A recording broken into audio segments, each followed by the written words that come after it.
전기기술자에서 동양 화가로 변신한 석창우. 평범한 가장이자 전기기술자였던 그에게 감전사고라는 불행이 닥쳤습니다.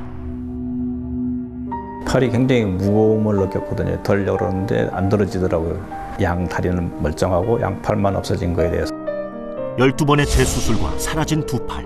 막막하기만 했던 어느 날, 아들이 4살 때인데 그때 이제 그림을 그려달라고 그러더라고요. 내가 할 수 있는 걸 그러니까 집중을 해가지고 이제 그리게 됐죠. 손 있는 사람보다 잘 그리는 것 같다고 한번 배워보라고 해가지고 이제 하게 됐죠. 그렇게 시작된 그림과의 인연. 그는 몸살과 통증을 약으로 사귀며 그림에 몰두, 세상에 이름을 알리기 시작했습니다. 손이 없어짐으로 인해서 새로운 이제 즐거운 일거리가 생겼다는 게 재미있는 걸로 사니까 그때보다 더 행복감을 느꼈죠. 화가로 제2의 인생을 사는 석창우 씨를 소개합니다.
안녕하세요.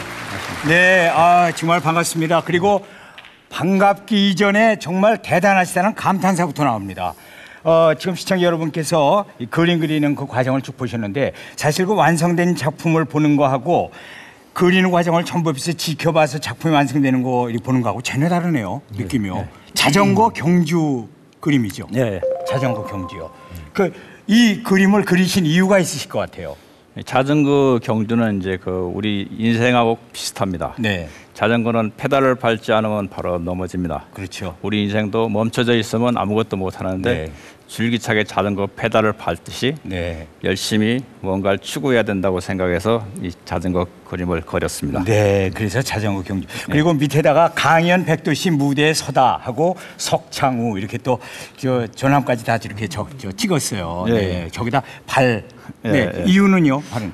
이 큰 작업을 하게 되면 큰 낙관이 있어야 하는데 그렇죠. 저 같은 경우에 제가 양손이 없으니까 네. 찍지를 못하니까 네. 차라리 발로 차고대 양쪽 발가락이 없어졌거든요. 예. 그래서 그걸 활용해 가지고 이렇게 낙관을 대용합니다. 네, 근데 자전거 경주 그림에 더 멋진 것 같아요. 이 낙관까지도. 네. 오늘 그러면 이 작품 못지않게 해주실 얘기도 굉장히 뭔가 강할 것 같거든요. 어떤 얘기를 해주시겠습니까?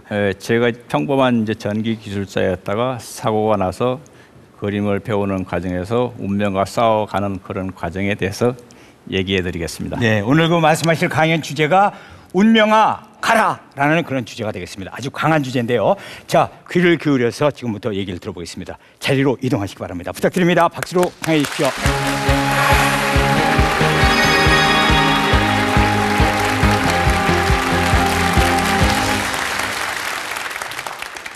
저는 석창우라고 합니다. 여러분들이 보시다시피 양팔이 없습니다. 양팔이 없으면 무엇을 하지 못할까요? 양팔이 없으면 달리기를 하지 못합니다. 양손이 중심을 잡아주지 못하기 때문이죠. 혼자 물도 한 잔 못 마시고 화장실도 혼자 못 갑니다. 이런 인생을 사람들은 비극적인 운명이라고 합니다만, 하지만 저는 비극적이지도 않고 불행하지도 않습니다. 오히려 행복합니다. 제가 이런 운명과 맞서 어떻게 오늘의 행복을 찾았는지 그 과정을 지금부터 말씀드리겠습니다. 저는 공대 전기공학과를 졸업하고 중소기업의 전기관리자로 근무를 했습니다. 29살이던 1984년 10월 29일 전기 안전 점검을 하다가 22,900V의 전압에 감전되었습니다. 원래 스위치 하나를 차단하게 되면 세 선이 동시에 차단이 되는데 그중 한 선이 고장이 나서 거기에 제가 감전이 돼서 바로 정신을 잃었습니다. 의식이 깨어났을 때는 중환자실이었었는데 그때는 이미 양팔이 절단돼 있었고 머리도 출혈이 있어 뇌출혈 수술을 했다고 합니다. 온몸이 엄청 아팠습니다. 집사람이 옆에 보이기에 제가 얼마나 다쳤냐고 물어봤더니 양팔만 다쳤다고 하더군요. 날벼락 같은 사고였는데 놀라지 않고 덤덤하고 편안하게 해줘서 저도 동아리에서 별로 놀라지는 않았습니다. 그때의 기분을 묻는 사람들이 꽤 많더라고요. 저는 이거밖에 안 다쳤네 그렇게 얘기를 했습니다. 전기 일을 하다 보게 되면 감전될 수가 있고 특히 22,900V에 감전됐다 그러면 양팔 절단은 물론 이제 양다리 그리고 목숨을 잃을 수가 있는데 저는 양팔만 다쳤기 때문에 다행이라고 생각을 했습니다. 또 아랫사람들이 다쳤으면 두고두고 제 가슴에 상처가 되었을 건데 내가 다친 게 차라리 잘 됐다고 생각했죠. 그리고 걸어 다닐 수 있게 다쳤다는 것에 대해서 감사를 했습니다. 이후에 병원에서 1년 반 동안 생사를 넘나드는 수술을 12번 한 끝에 이렇게 살아났습니다. 퇴원 후 집에 와서 무엇을 할 것인가를 생각했습니다. 그러던 어느 날 4살 된 아들이 저에게 그림을 그려달라고 왔습니다.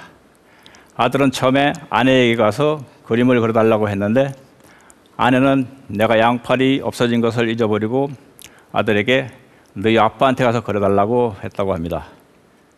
아들이 태어난 지 1달 반 만에 제가 다쳐가지고 아들의 누나한테는 해준 게 그런 대로 있었는데 아들에게는 아무것도 해준 게 없었습니다. 그래서 그림을 그려달라니까 이건 내가 어떻게든지 그려줘야겠다고 생각을 하고 아들이 가져온 노트하고 그림책을 보고 하루 종일 그림을 그렸습니다. 그 다음 날도 계속 그렸죠. 그렇게 해서 이제 참새, 독수리, 제비 등 여러 가지 동물을 그려줬습니다.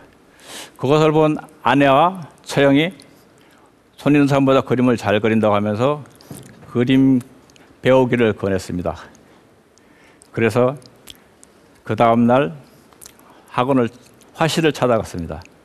화실에 갔더니 양손이 없으면 여러 가지 물감을 다루는데 힘들고 더 중요한 거는 자기들이 양팔이 없는 사람은 가르쳐 본 적이 없다고 가르쳐 줄 수가 없다고 했습니다. 그래서 또 다른 학원에 가서 문의를 했습니다. 그 학원에서는 양손이 있어도 그림을 그리기가 힘드는데 양팔이 없으면서 어떻게 그림을 배우려고 하느냐고 그러면서 차라리 아주 쉬운 취미생활을 해보는 게 어떠냐고 권했습니다. 하지만 저는 모처럼 칭찬받은 그림을 그리고 있어서 계속 그림을 하고 싶었습니다. 집에 와서 곰곰이 생각을 했습니다. 어떤 방법이 없을까? 그런데 그때 갑자기 서예의 사군자가 생각이 났습니다. 사군자는 여러 가지 물감이 필요 없이 오직 먹물만 사용하니까 이거면 가능하겠다. 그렇게 해서 이제 서예 학원을 이제 수소문했는데 마침 처제가 예전에 자기가 다녔던 선생님을 아시는 분이 있다고 저에게 가보라고 했습니다. 그분이 현재 원광대학교 교수이신 효봉 여태명 선생님이십니다. 그분에게 가서 그림을 가르쳐 달라고 했더니 쭈삣쭈삣하면서 대답을 안 하시더라고요. 그래서 그러면 제가 포기할 때까지만 가르쳐 주세요 했더니 좋다고 했습니다. 그래서 서예부터 시작을 했습니다.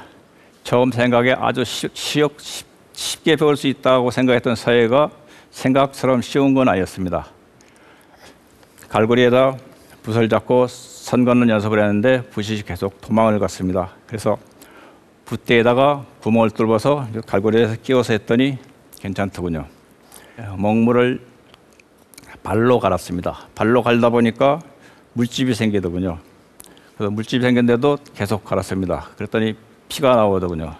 그래서 서예를 하려면 먹물이 있어야 돼서 그것을 참고 계속 했더니 나중에는 이렇게 발로 가는 게 일반 사람들 손으로 가는 것처럼 잘 하게 되었습니다. 마지막에 힘든 게 작업대였습니다. 일반 사람들이 하는 거는 너무 높아가지고 저한테 맞지를 않았습니다. 그래서 저한테 맞게 40cm 정도 필요해서 연습을 하는데 이렇게 허리를 굽혀서 하다 보니까 허리에 무리가 왔는지 몸살이 났습니다.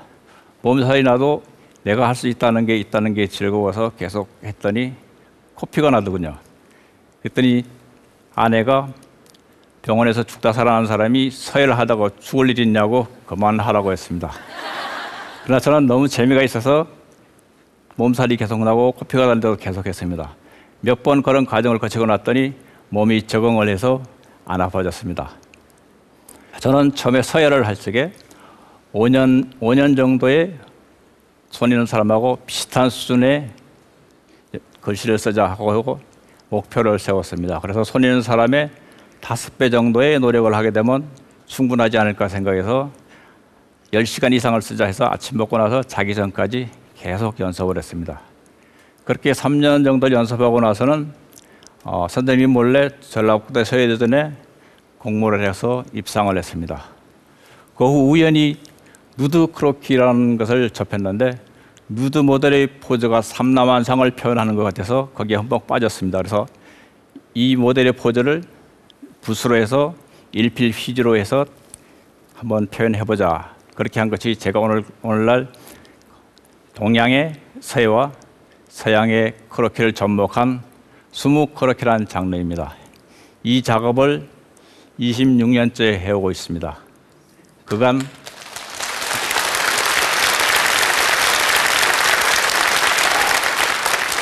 35회의 개인전을 했고 220여 회의 그룹전을 했으며 미국, 중국, 독일, 프랑스, 일본, 대만, 스위스 등 여러 나라에서 개인전과 초대전을 했고 올 초에는 프랑스 파리에서 초대전을 하고 왔습니다. 사람들은 제가 양팔이 없는 것을 측은하게 바라보든지 동정 어린 시선으로 바라봅니다. 하지만 저는 양팔이 없는 것이 장점이라고 생각을 합니다. 여러분들처럼 양팔이 있으면 할 수 있는 일이 많다 보니까 한 곳에 집중을 할 수가 없지만 저는 양팔이 없다 보니까 오직 하나 잘할 수 있는 거 그림에만 매달릴 수가 있었습니다. 그렇게 하다 보니까 일반적인 사람들보다 훨씬 빨리 제 삶의 길을 찾을 수가 있었습니다. 조금 전처럼 이렇게 큰 작업을 하거나 큰 시연을 하게 되면 온몸에 기가 다 소진돼서 며칠간 쉬어야 하지만 그래도 저만의 내면을 표현할 수 있는 공간이 생겨서 즐겨하고 있습니다. 제가 이렇게 제2의 인생을 시작할 수 있었던 것은 아내와 가족들의 덕분입니다. 아내는 처음에 그림을 그릴 때 저에게 내가 경제적인 것은 알아서 다 할 테니까 그림에만 열중하라고 했습니다. 지금도 아내는 제가 아침에 일어나면 세수를 시켜주고 양치를 해주고 밥 먹여주고 옷을 입혀주곤 합니다. 이런 아내가 없었다면 저는 이런 새로운 인생을 출발할 꿈도 꾸지 못했을 것입니다. 작품 판도로 최근에는 아내에게 차도 바꿔줬습니다. 기분이 좋았습니다. 모처럼 모처럼 감사함을 전해준 것 같아서 30년 전에 제가 두 팔을 잃은 것은 저의 운명이었습니다. 이후로도 비극적인 운명이 예비되어 있었겠지만 저는 온몸으로 그림을 그리면서 정해진 운명을 거부하고 화가로서의 새로운 출발을 했습니다. 그래서 저는 매우 행복한 화가입니다. 지금까지 제 이야기를 들어주셔서 대단히 감사합니다.